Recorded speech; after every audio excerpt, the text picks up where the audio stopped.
আসসালামু আলাইকুম। নতুন একটি রেসিপি দেখার জন্য সবাইকে আমন্ত্রণ জানিয়ে শুরু করছি আজকের ভিডিও।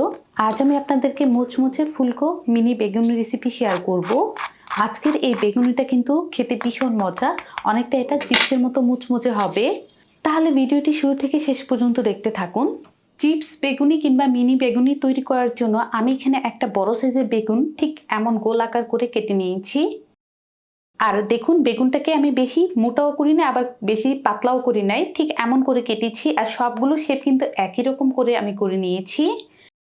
এখন আমাদের যেটা করতে হবে, এখানে আমি 1/4 চা চামচের মতো লবণ দিয়ে দিব। লবণ দিয়ে বেগুনগুলো ঠিক এভাবে করে আমি লবণের সাথে মিশিয়ে দিব, যেন প্রত্যেকটা বেগুনের গায়ের সাথে লবণটা লেগে যায়। তাতে করে হবে কি, বেগুনটা কিন্তু অনেকটা সফট হয়ে যাবে। আর বেগুনিগুলো যখন আমরা বানাবো তখন কিন্তু খুব সহজেই কিন্তু বেগুনিগুলো আমরা বানাতে পারবো। লবণ দিয়ে এভাবে মাখলে কিন্তু কাজটা অনেক সহজ হয়ে যায়। প্রত্যেকটা বেগুনির পিসের সাথে আমি লবণটাকে হাত দিয়ে ভালো করে মাখিয়ে নিলাম। এখন এটাকে একটা সাইডে রেখে দিব। এখানে আমি একটা বাটি নিয়ে নিলাম, আর এই বাটির মধ্যে 1 কাপ পরিমাণ বেসন দিয়ে দিচ্ছি। তারপর দিয়ে দিচ্ছি 1/4 কাপ আটা। আপনারা চাইলে কিন্তু ময়দাটাও এখানে দিয়ে দিতে পারবেন। দিয়ে দিচ্ছি 1/2 চা চামচ পরিমাণ ধনিয়ার গুঁড়া, 1/2 চা চামচ পরিমাণ ভাজা জিরার গুঁড়া, 1/4 চা চামচ পরিমাণ হলুদের গুঁড়া, 1/4 চা চামচ পরিমাণ গরম মশলার গুঁড়া, 1 চা চামচ পরিমাণ লাল মরিচের গুঁড়া। ঝালটা আপনাদের পছন্দ অনুযায়ী বাড়িয়ে কমে নেবেন। আর দিয়ে দিচ্ছি 1/2 চা চামচ পরিমাণ লবণ।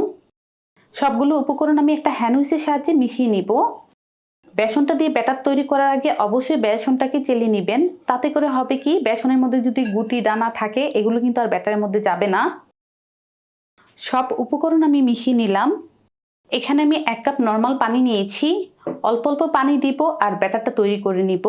প্রথমে আমি 1 কাপ পানি নিয়েছি, আমার যদি পানি লাগে তাহলে পরে আমি আরও অ্যাডজাস্ট করে নিব। আর যখনই ব্যাটারটা করবেন অবশ্যই অল্প অল্প পানি দিয়ে ব্যাটারটা করবেন। তাতে করে হবে কি, বেগুনের ব্যাটারটা কিন্তু আমাদের পারফেক্ট হবে।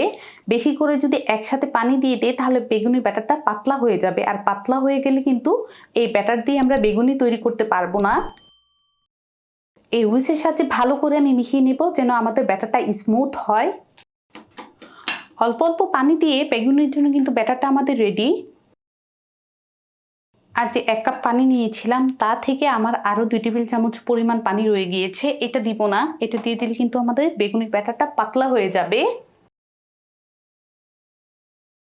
আর বেগুনের ব্যাটারের কনসিস্টেন্সিটা আমি আপনাদেরকে দেখাই।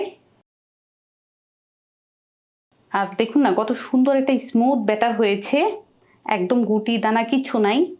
আর কেউ যদি এভাবে না বুঝেন তাহলে আরেকটাও কিন্তু বোঝার উপায় আছে ব্যাটারটা পারফেক্ট হয়েছে কিনা। একটা আঙুল দিয়ে ঠিক ব্যাটার মধ্যে চুবিয়ে নেবেন আর দেখবেন আঙুলটা ব্যাটারটা সুন্দর করে কাভার করেছে কিনা। তাহলে কিন্তু বুঝবেন যে বেগুনি ব্যাটারটা আমাদের পারফেক্ট আছে। যেহেতু আঙুলটা সুন্দর করে এটা কাভার করেছে, আমাদের বেগুনির ব্যাটারটা কিন্তু পারফেক্ট আছে। সবশেষ দিয়ে দিচ্ছি আমি 1/2 চা চামচ পরিমাণ বেকিং পাউডার। বেকিং পাউডার না থাকলে আপনারা খাবারের সোডাও এখানে ইউজ করতে পারবেন, সেই ক্ষেত্রে কিন্তু অল্প করে দিতে হবে। বেকিং পাউডারটা দেওয়ার পর আবারও এই হ্যান্ড উইচটা দিয়ে ভালো করে ফেটে নিতে হবে। বেকিং পাউডারটা আমি ভালো করে এই ব্যাটারের সাথে মিশিয়ে নিলাম। ব্যাটারটা আমাদের বেগুনির জন্য রেডি। আর ওই যে বেগুনটাকে লবণ দিয়ে মাখিয়ে রেখে দিয়েছিলাম, বেগুনটা কিন্তু অনেকটা সফট হয়ে গিয়েছে। আমি একটু দেখাই, এই যে দেখুন আর কতটা পানি উঠেছে, একটু খেয়াল করে দেখুন। এই বেগুনি দিয়ে কিন্তু বেগুনিটা বানাতে একদমই সহজ হবে। তা এখন বেগুনিগুলো বানানোর জন্য চলে যাব চুলায়। বেগুনগুলো ভাজার জন্য চুলার মধ্যে আমি একটা ফ্রাই প্যান বসিয়ে তেল দিয়েছি গরম হওয়ার জন্য। আর তেলটা গরম হওয়ার জন্য রেখে দিচ্ছি। তেলটা আমাদের মোটামুটি গরম হয়ে গিয়েছে। আমি অল্প করে ব্যাটার দিয়ে দেখছি বেগুনগুলো ভাজার জন্য পারফেক্ট হয়েছে কিনা। বেগুনগুলো ভাজার জন্য পারফেক্ট গরম হয়ে গিয়েছে তেলটা।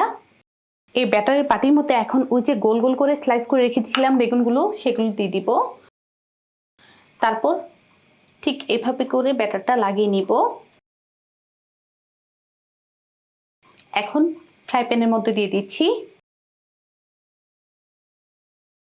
ঠিক একটা একটা করে এভাবে দিয়ে দিতে হবে। আর দেয়ার দেখুন কিছুক্ষণের মধ্যে ফুলে উঠতেছে। এভাবে করে কিছু আমি দিয়ে দিচ্ছি। তেলটা গরম হয়ে গেলে কিন্তু চুলা আঁচটা একদম লোতে করে দিতে হবে, না হলে কিন্তু এগুলো ক্রিস্পি হবে না। এখন আমি এগুলোকে উল্টিয়ে দিব। কিছুক্ষণ এভাবেই আমি তেলের মধ্যে রেখে দিচ্ছি। আর চুলা আঁচটা ওই যে বললাম লোতে আছে, লো আঁচে বেগুনিগুলো আমি ভেজে নিব।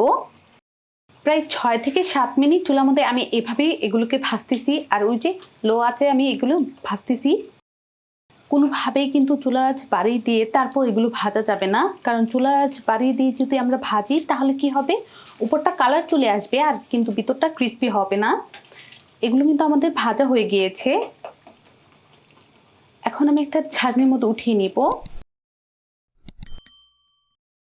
আর এই যে দেখুন, পরেরগুলো আমি সেম প্রসেসে ভেজে নিচ্ছি।